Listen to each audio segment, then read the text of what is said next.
Hello everybody, good afternoon. Tayo po ay nag-grill ng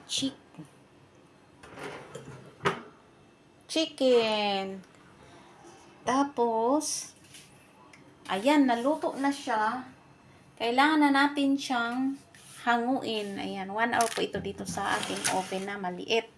Ayan, alam nyo ba anong pinaglalagay ko diyan?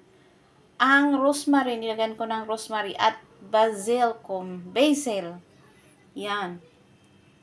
Kaya napakabango niya. Kung kayo po ay mag-grill ng chicken, maglagay kayo ng rosemary at ang tawag nito, lagyan nyo din ng basil. Yung grind na siya, yung parang kuan na siya ba? Yung maliit na ano, yun ba? Tapos gawang powder, himong powder. So, ito na po ang ating chicken with rosemary and basil. So, napakabango po niya, guys. Napakabango niya. Kasi ang rosemary pa lang, ang bango-bango. Tsaka healthy din tong rosemary, oh.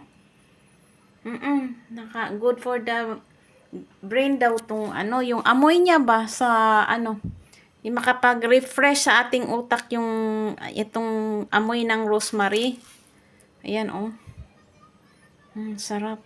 Ito lang ang ating. Itong niluto ko ay good for or dinner lang hanggang o lunch and dinner.